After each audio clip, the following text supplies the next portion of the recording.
Vamos a trasladarnos a Alemania, más precisamente al año 1922. ¿En qué ciudad? Bueno, muy bien no se sabe.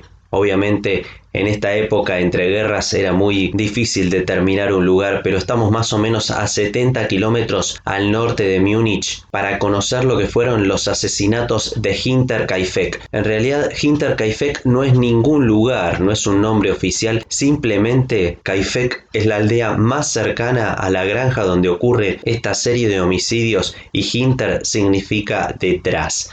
¿Quién vivía en la granja? Andreas Gruber, que era el dueño, de 63 años, su esposa Casilia, de 72, su hija viuda Victoria, de 35, cuyo marido había muerto en la Primera Guerra Mundial, y sus dos hijos, Casilia, de 7, y Joseph, de 2.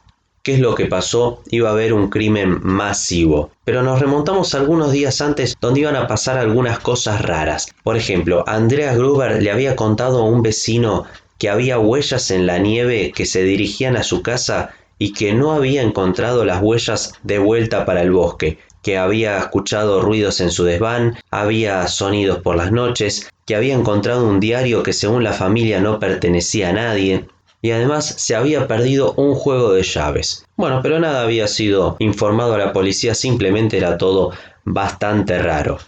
A esto se suma que 6 meses antes de lo ocurrido había renunciado el ama de llaves de la granja porque decía que todo el lugar estaba embrujado, que se escuchaban voces extrañas, que se escuchaban ruidos a la noche y entonces tenía miedo y se fue. Por eso Andreas contrató una nueva ama de llaves de 44 años llamada Maria Baumgartner. Cuando arrancó a trabajar el 31 de marzo, o sea, pocas horas antes de que ocurrieran todos los homicidios. Muy bien, no se sabe qué pasó. Sí se sabe que aparecieron todos muertos. Se cree que Andrea, su esposa, su hija y su nieta más grande, todos fueron atraídos al granero uno por uno, donde fueron asesinados, y Joseph, el bebé de 2 años, y la criada fueron asesinadas en la casa. Tardaron algunos días en descubrir lo que había pasado. Por ejemplo, era raro no ver a nadie de la familia, ningún integrante, caminando por las cercanías. El cartero fue a llevar correspondencia y nadie lo atendía. Un mecánico había estado arreglando una maquinaria agrícola dentro de la propiedad y se fue sin haber visto ni entrar y salir a ningún miembro de la familia. La joven Casilia empezó a faltar a la escuela. Entonces, ¿qué pasó? Un grupo de vecinos se dirigió a la propiedad.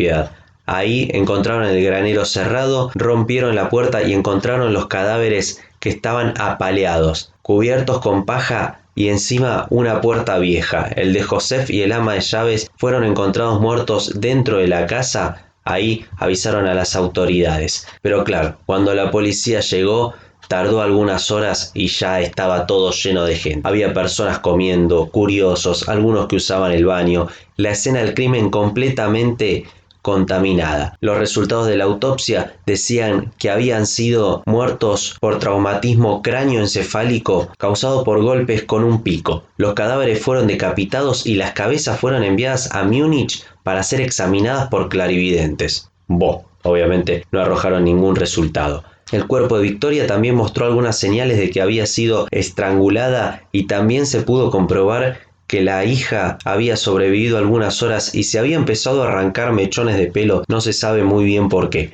Lo que sí, apenas empezó la investigación, encontraron algunos detalles extraños, por ejemplo, que todos los cuerpos habían sido cubiertos con algo. No se sabe muy bien por qué. Algunos con heno, el de la criada con sábanas y el de Joseph con una falda de su madre. El hecho de que Joseph estaba en la cama detecta que la muerte dataría del viernes 31 de marzo a la noche o del sábado 1 de abril a la madrugada. Los líos comenzaron cuando empezaron a interrogar a los vecinos, porque todos afirmaban y sugerían que alguien había estado en la casa. Y algo de cierto había, porque el lugar tenía indicios de que alguien había estado comiendo.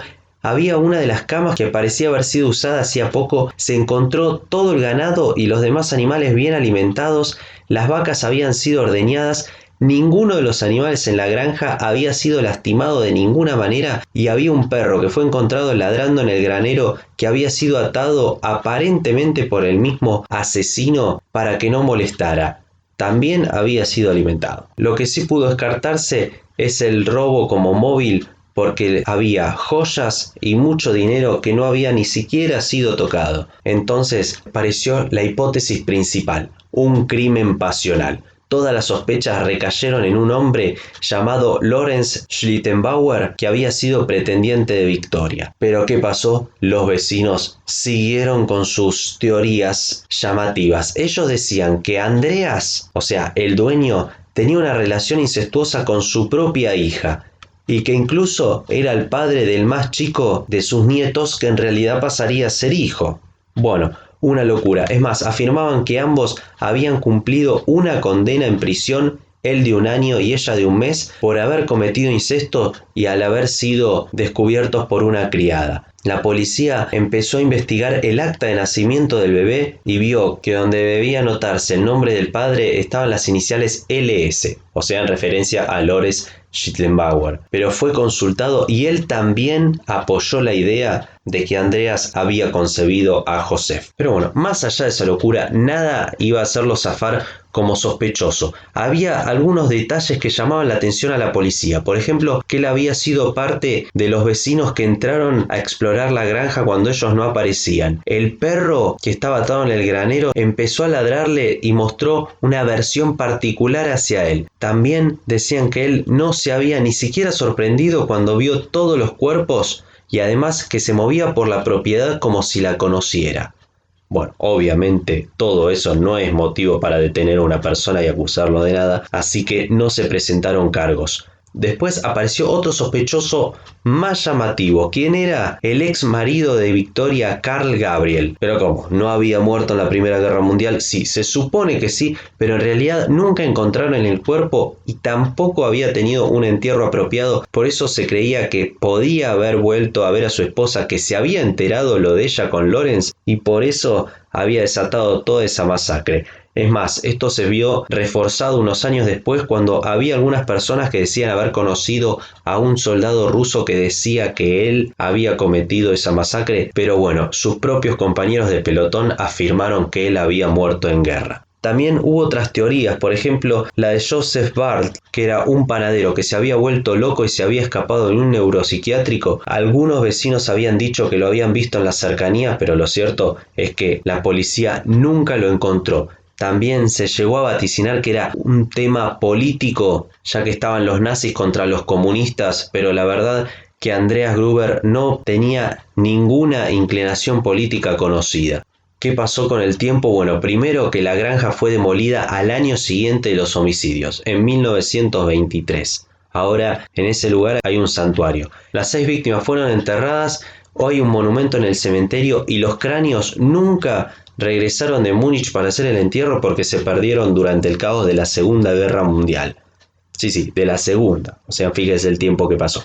Si bien corrieron los años y no se llegó a nada claro, hubo más de 100 sospechosos, se interrogó a cualquier persona aunque pasara por ahí, incluso hasta el año 99 se presentó una mujer que dijo que su ex patrón sabía quién había cometido el hecho, pero todos estaban muertos. Bueno, la verdad que el aporte no llevó a nada. Lo que sí, en el año 2007, estudiantes de la Academia de Policía asumieron la tarea de investigar el caso con algunas técnicas modernas y llegaron a la conclusión de que no se puede resolver por la forma en que se realizaron las investigaciones, además de la precariedad de las técnicas de investigación que había en esa época. Lo que sí, dieron con un principal sospechoso que sería uno nuevo, no alguno de los nombrados, pero no dieron el nombre porque los familiares aún están vivos. Él obviamente no.